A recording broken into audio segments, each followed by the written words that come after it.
are you? How are we? Welcome to Democracy. I'm Tiff. So happy to have you here. Welcome back to all of my subs, cousins, supporters. If you're new here for the first time, thank you for being here. Please consider becoming a part of the family.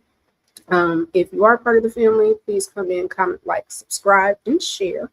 Share like a Care Bear. And today we are going to go over the ballot or the bullet.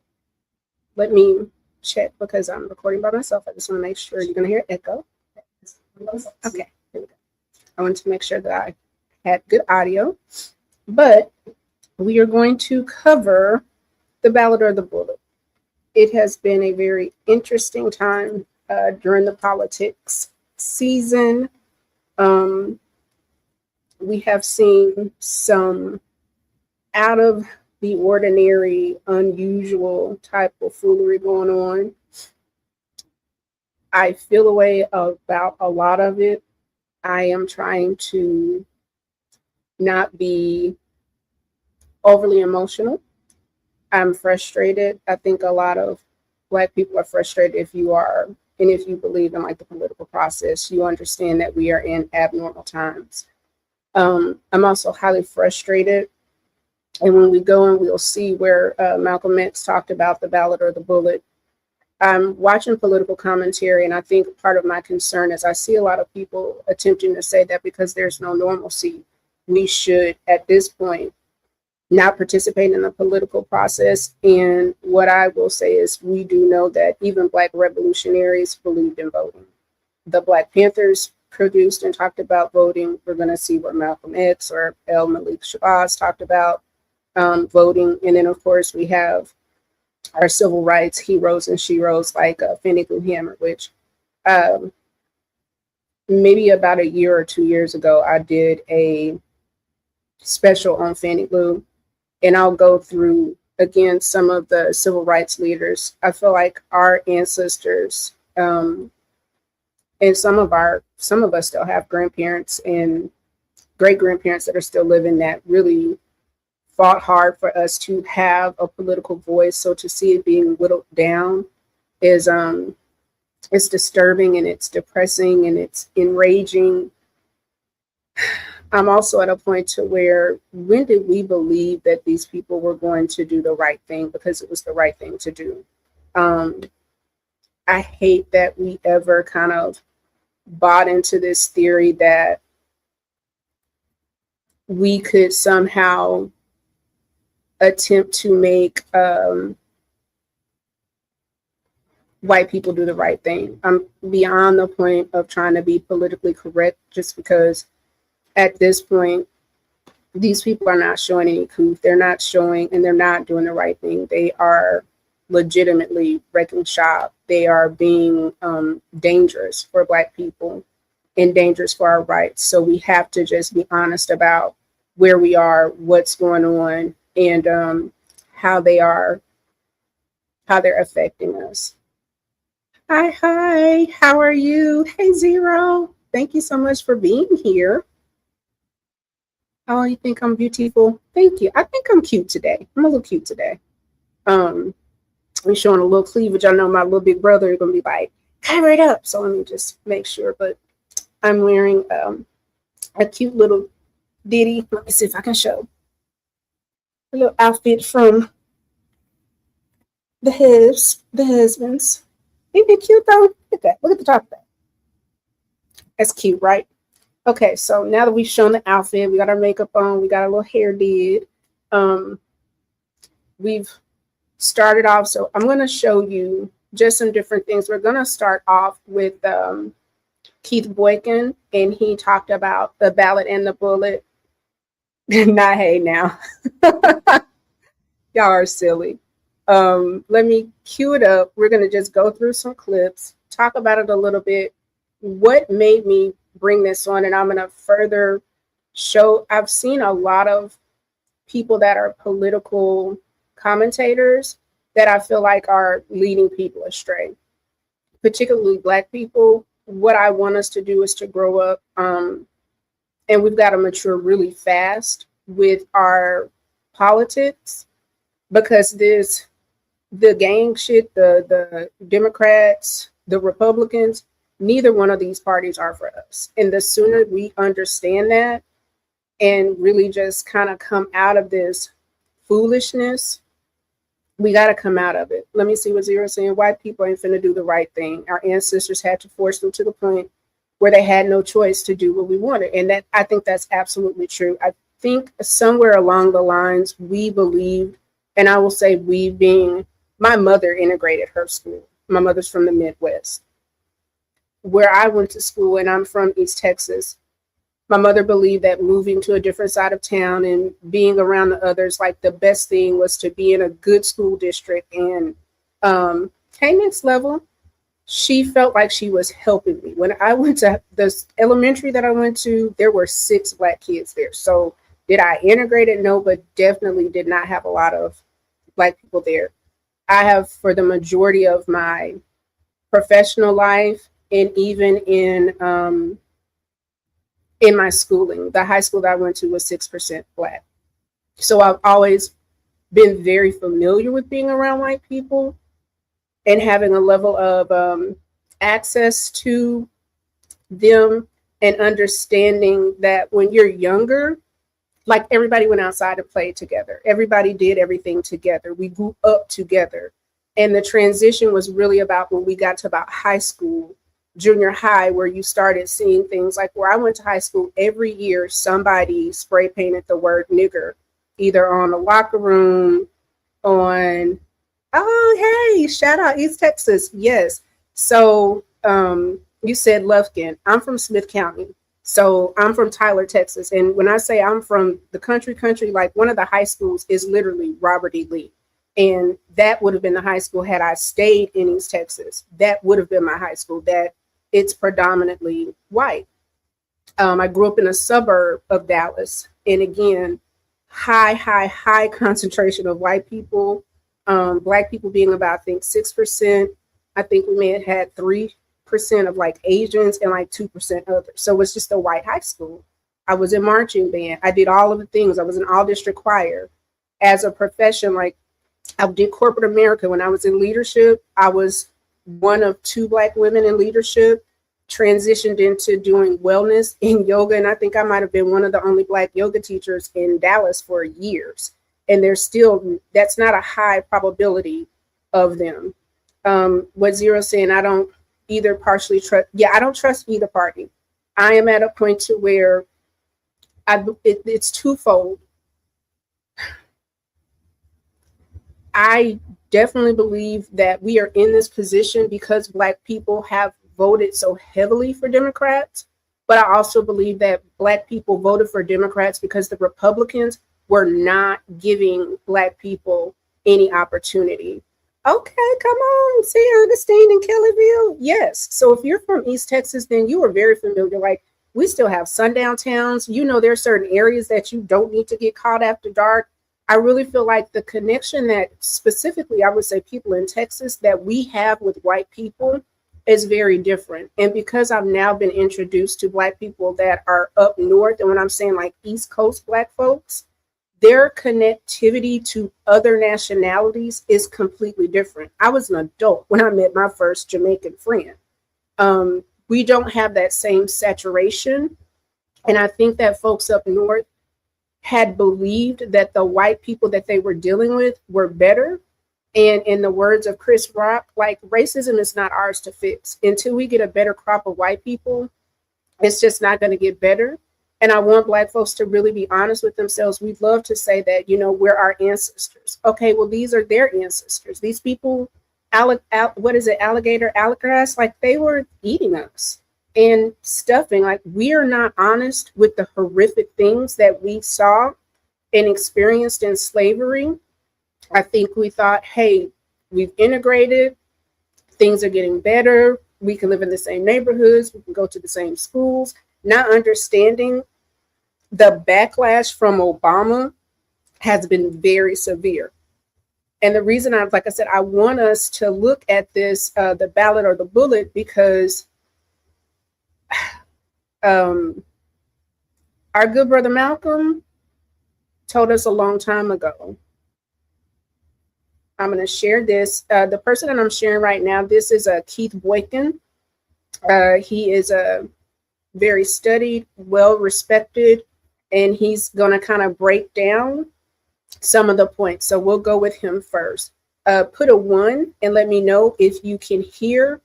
Looks like it might be the year of the ballot or the bullet.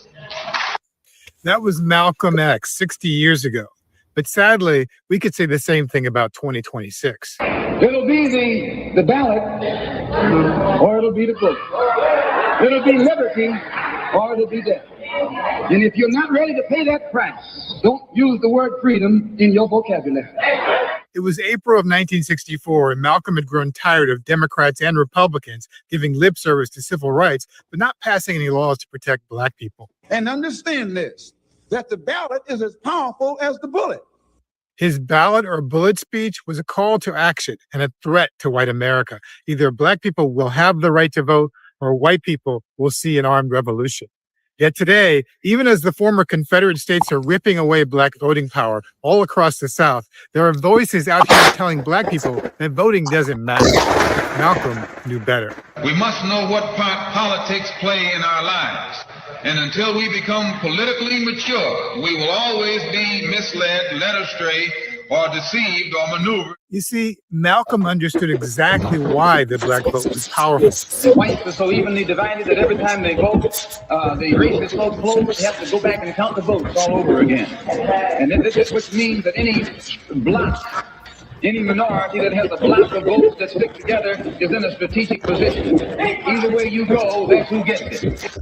Malcolm was a Black revolutionary, but some Black people today have twisted his legacy to think that just because he was a Black nationalist who carried a gun meant that he wanted us to focus only on self-defense, community development, or spirituality. That's not what he said. And I don't believe in fighting today in any one front, but on all fronts.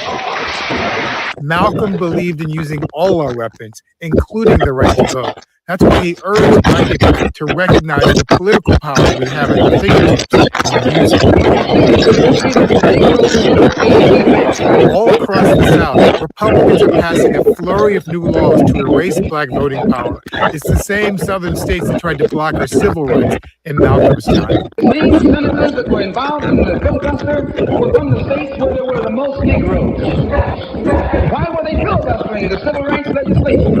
And those senators don't know that the Negroes of those states can vote. Those senators are down the drain.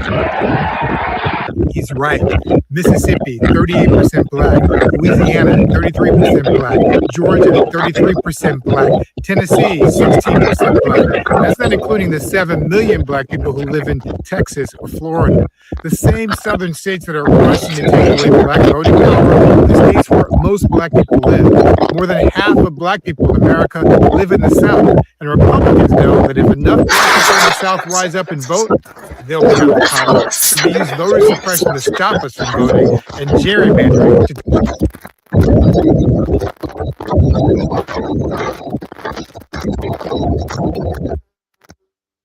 Can you hear it now? Or give me a little or if you don't.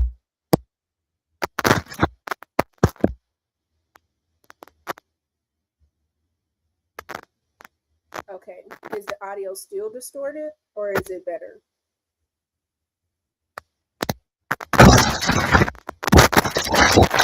Let me refresh it and we'll come back. It's, and like I said, Keith Boykin, he's got a phenomenal, it's not my main channel.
One of the reasons that it is bad for us to continue to just refer to ourselves as so-called Negro, that's negative. When we say so-called Negro, that's pointing out what we aren't, but it isn't telling us what we are. We are African, and we happen to be in America.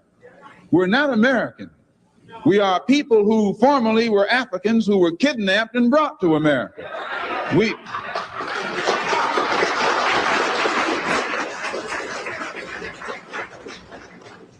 Our forefathers weren't the Pilgrims. We didn't land on Plymouth Rock. The rock was landed on us.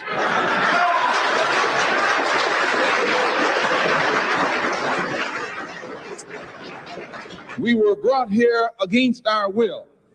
We were not brought here to be made citizens.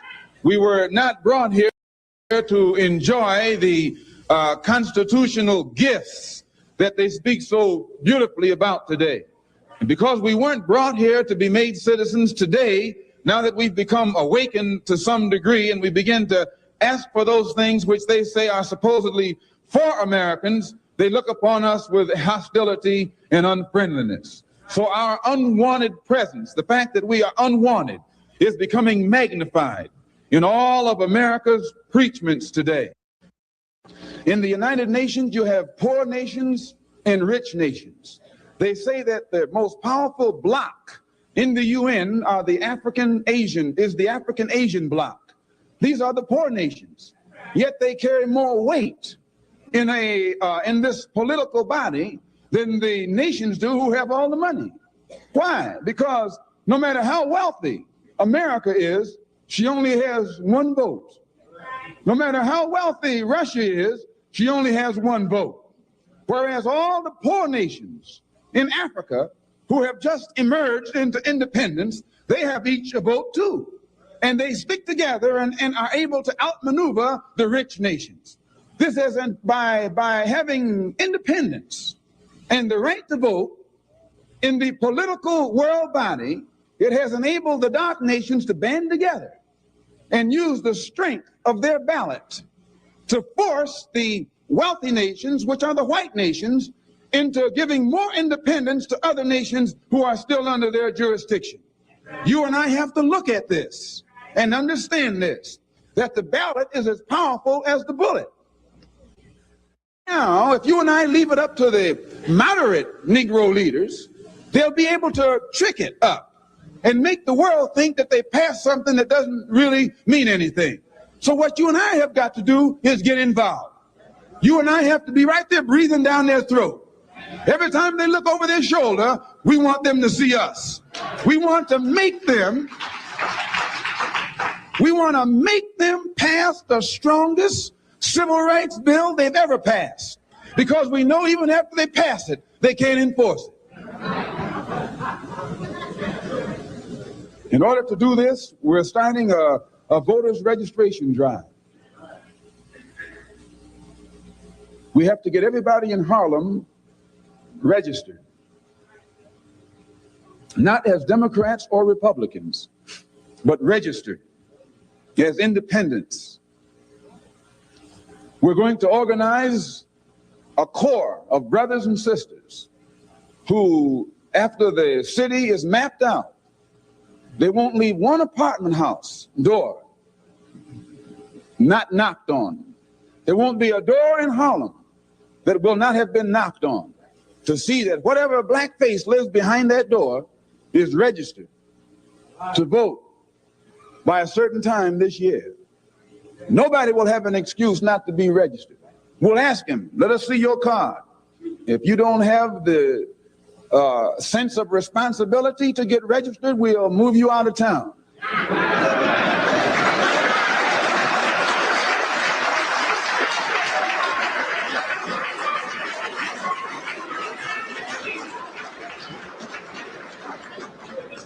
It's going to be the ballot or the bullet. After we get our people registered, we can then organize that voting strength and channel it in the direction that will get immediate results for the benefit of our people. We can sweep our enemies right out of office, but we will not be able to do it sitting around talking about select and elect your own candidates.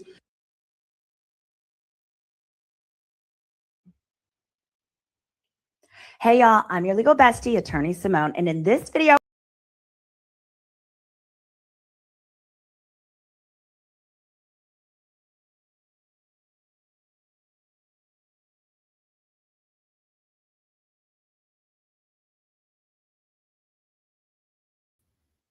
Are we back? And is the audio better? Give me a 1 if the audio is better and you can hear me. The reason that I wanted us to see the ballot and the bullet, that is from 1964. And he is essentially telling us, one, we should have never, ever been a part of any political party. My level of frustration and why I want us to look at the ballot or the bullet is he gave us some truisms in the sense of this midterms, we have to show up in such a way.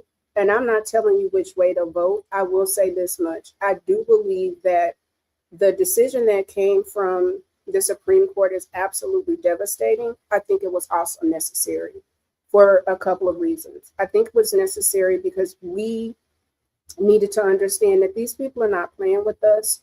Just like we are our ancestors, they are theirs. The monicum of the South will rise again. They wanted to rise again. And a lot of us have been asleep at the wheel. You notice he said no political party. The other thing that he talked about is stressing that everybody that can vote should vote. You need to know what's going on, specifically from a very local level, because I don't like when people say, oh, I'm not political. You're either political or politics will do you. Your school board is done by politics. The roads are done by politics. Your taxes, all of those are political decisions. And here's the thing. You are an American taxpayer. That means you need to participate in the system. You have to. Too many people died and too much has happened. Now, what I also understand is the whites, they're very aware of what is going on is absolutely abnormal. I'm going to share what Chris Hayes had to say, and we will go and just kind of take some of the information in. Let's see what Chris is saying. Now, the most dramatic thing that a judge or judges can do in a democracy is to just throw out the results of an election. That's as serious as it gets, right? It's essentially unheard of outside of really rare cases of fraud, right? Otherwise, you don't get to just throw out an election. I mean, the idea of one person or a small handful of people setting aside the will of the citizens, tens of thousands, hundreds of thousands, even millions of citizens, that's pretty alien to our democratic traditions. It just doesn't happen that much. That is what happened in the Commonwealth of Virginia today. Shockingly, appallingly, really. The Supreme Court of that state ruled 4-3 to strike down the congressional redistricting plan that, crucially, had been approved by the state voters in a special election last month, as we covered here at this desk, with millions of people campaigning or showing up at the polls. It won 52 to 48%. Again, weeks of campaigning, millions of dollars spent on ads by both sides, a vigorous public debate, and the people came out, 3 million, to the polls in that Virginia referendum, and a majority of the people said, yes, we want these new maps. And today, a panel of judges, by the narrowest of margins, 4-3, tossed that result out because they say have a technical issue with how that referendum got on the ballot, their interpretation of one word in a state statute. They didn't just block the new congressional map, they vetoed the election. And in so doing, they have also sent the American political system in toto barreling back towards Jim Crow disenfranchisement. As we've been covering closely on the show, as you know that have been following, they have handed Republicans now a huge victory in the race to the bottom gerrymandering arms race that Trump started to stay in power. Now, the most dramatic thing that a judge or judges can do. And notice what he said, a race to the bottom. They're very aware. They are highly aware of what is going on. They are highly aware of how unusual this is. I also want you to see one more person, Reese, because we're not going to be here long. Last week we did, what was the Supreme Court go back like? It's a kid's book. If you are unaware of what politics are, if you're not very familiar, and it's going to sound a bit amateur, go and watch Scandal. The show Scandal is so accurate in the sense of how DC works, how things are done in the background, and how systems are being played with. Get familiar with that. Get you a constitution. Stay on YouTube University. You need to be boning up and preparing for midterms from now until forever. You need to get with all of your friends and family. You should be stressing that people go and vote. If this goes in the way of what they believe, I believe that Reese, who we're going to watch next, she's giving a very accurate solution and what we need to do next. Next steps. She cusses a lot, which I don't really care. It doesn't bother me, but I think that she's got some great solutions. So we're going to listen to Reese Colbert. These demonic Republican fucks have gone full fascist, waking up today, deciding today's a good day to fuck with the blacks and eliminate black majority districts and representation in Congress. And instead of being the 50th person to tell you what they're trying to do, let me tell you what we finna do. Plan A, vote these motherfuckers out. Now, a lot of these Republican governors think they fucking slick because they're term limited anyway, but guess what? Marsha Blackburn, down there in Tennessee, bitch, cancel her ass. She gonna be out of the goddamn Senate, and let's make sure her ass is not in the governor's mansion either. In Alabama, that old ass hack bitch Kay Ivey is term limited as well. But guess what? Tommy Tuberville on his big goofy country ass. Make sure that he's also out of a job in the Senate and out of a job in the governor's office. I don't give a fuck if Freddy Krueger is running in these states, bitch. The Democrats have to win in 2026 to spank these motherfucking Republicans and let them know that they can't play in our faces, that they cannot pull our punk cards. Also, these districts are being gerrymandered with the assumption of a certain level of turnout. And so what we got to do is we got to vote to get them out of cheating distance. They are expecting a certain margin, but each of these districts has approximately 700,000 motherfuckers up in it. And I don't be seeing but 300,000 votes. So that's what? A couple 100,000 of you motherfuckers that's not voting in these elections. Now, the blacks. Some of these states, the racial gap turnout is higher than they ever been in 2024. We got to change that, okay? So what I need y'all black motherfuckers to do is I need you to fucking vote. I need you to get your cousins to vote.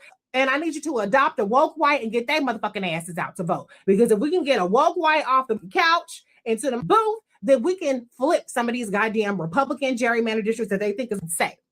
That's plan motherfucking A. Now, plan B.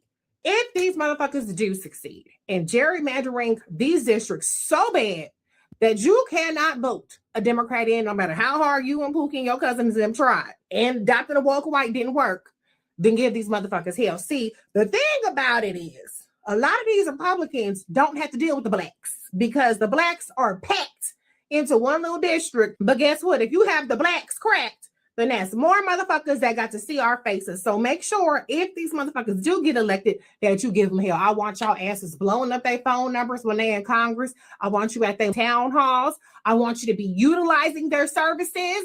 And I want you to be putting in requests for your organizations and your things that you believe need funding. Do not let your fucking foot up off of them, because if they get elected, they still have a motherfucking job to do. And as your elected officials, you need to hold them accountable as they're in office. If they think it's going to be a cakewalk because they have just a handful of blacks in their districts, no, they got another motherfucking thing coming. That is where I am. If they're going to pack these courts, if they're going to try to cheat, they are guaranteeing, they're almost counting, and the projections of the numbers of what they're doing is essentially, I believe, is going to blow up in their face. The gerrymandering is going to happen to where in Texas, they redistrict where Jasmine Crockett was, which is why she didn't run again. Not only did they redistrict where Jasmine was, but it opened up 10 spots. So areas that were firmly Republican, if enough people show up, we now can flip districts. I know that we feel like we don't have political power. The best thing that they did is they freed us, so we are now true swing voters.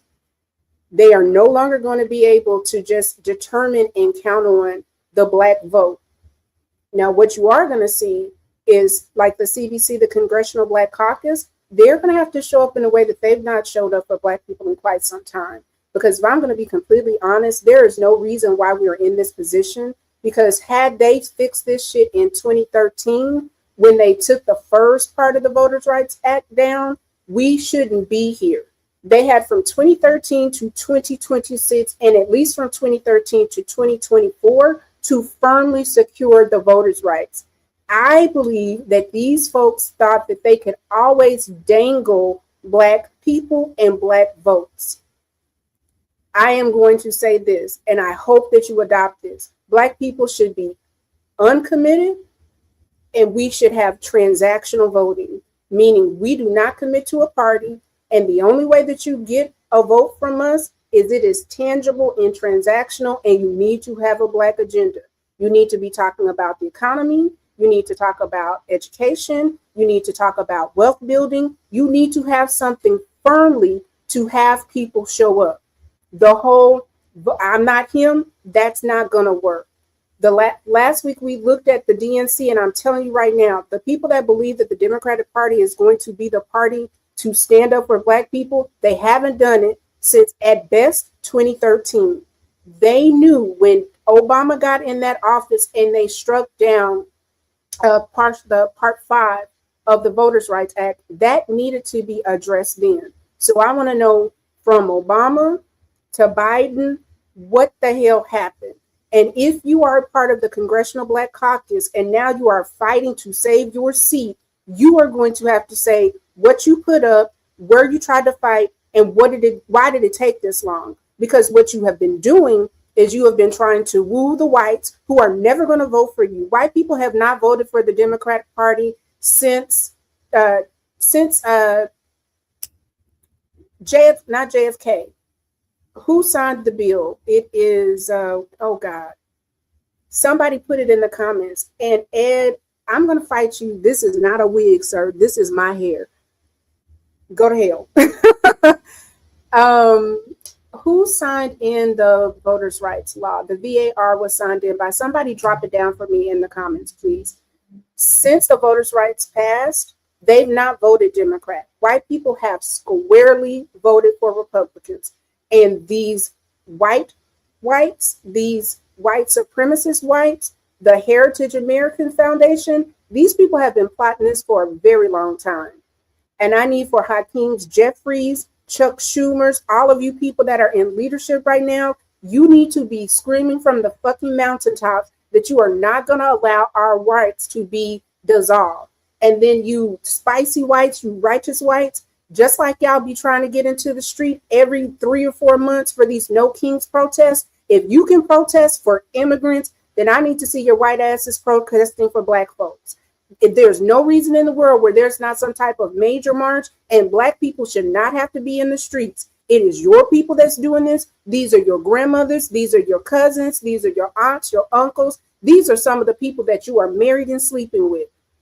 You don't get to say you got black friends. You do not to continue to consume black culture. You love the music. You love the food. You quote unquote love the people. But now that our rights are under attack, if you want to sit down by the wayside, do not come to me talking about class economics. Oh, it's classism. It's not racism. This is all about racism. It is always about race. This has nothing to do with black people doing better outside of the fact that white people can be racist. And you've allowed and harbored racists. The South rose again under you people, under you good whites.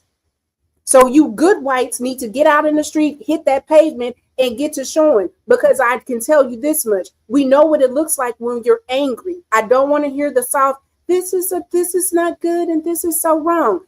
I want some January 6th type action about my rights. I want to see you out there acting a plumb fool. And if you don't, I'm going to clump you in with everybody else. I'm going to believe that you're racist. I'm going to believe that you don't care about black people and black voting and black liberation. You're going to get clumped in. And we are taking notes and we are seeing who is silent, who is talking, who is complicit, and who is not. So with that, black folks, get registered. Everybody in your house that can vote needs to be registered. Tell a friend to tell a friend to tell a friend. You need to know what is coming up. You need to understand locally who's on the ballot, who's running for state, and then federally, you need to start holding people accountable. We can no longer just believe that by the graciousness of white people that our rights are protected. They are showing that they do not care. And if I don't see in large mass white folks acting a fool because we are being attacked, I'm telling you right now, we are going to be looking at you white people awfully crazy. Because if you can get up and march for the immigrants, you damn sure need to be marching for American citizens. Foundational Black Americans, ADOS, Sulan, however you want to address yourself. Our forefathers, our grandparents, our ancestors did far too much for us to have particular rights. And if you are a WEI, a white, entitled, incompetent person, you need to get out of your ego, amigo. Go and be great. All of this we've done, backflips, all kind of things to try to show that we can be good black people and we're just going to follow the rule of the law. We're tired. We see you. And we're going to hold people accountable. So you can attempt to cheat. It ain't going to work out well. With that being said, thank y'all so much for being here. Please comment, share, subscribe. Please continue to come. Please stay politically activated. Please understand the ballot or the bullet is real. If you live in an area where you can have a weapon, I'm going to suggest and plead to you to go and spend some time at the gun range. And I'm talking about from you, your wife, your children, and everybody else. You need to learn how to defend yourself because these people are going to be ready. And we need to be ready. The only way the South will rise again is because the black people, where the majority of us live, are holding these United States accountable to the Constitution that we vote on, that we participate in, and we pay taxes to. The no taxation without representation is for Black Americans as well. It is for foundational Black Americans. It is for ADOS. It is for Sulan. It is for quote unquote Black people. you Latinos, you Asians, all of you other people that have benefited from the work that our ancestors did, it's time for your ass to get activated too. Because if you think they gonna come for us and not come for you, you're a dummy. White women, you're next, sis. Get active. They will start with us, but you will be next. They think it's very easy. It's gonna go blacks, Latinos, Asians, white women. And by the time they get done with us, they will have perfected and slow walked your ass to sleep. So if you feel like it's just the black people, oh, it's just going to be them, oh, it's not affecting me. All right. And the very people that will know how to fight this system, and we will have all kind of workarounds, we're going to sit back and watch you lose all of your rights. And when you come knocking at the door, no habla español. No speaking Spanish. No, you cannot. Hurry up and buy. The women, all these allyships, dead in the water. So either you finna be a really good ally real quick, or when it go down, because black folks know how to survive. We will figure it out. You don't. We've worked around whiteness for a very long time. We've worked around it so long that they are really trying to slow walk and bring things back.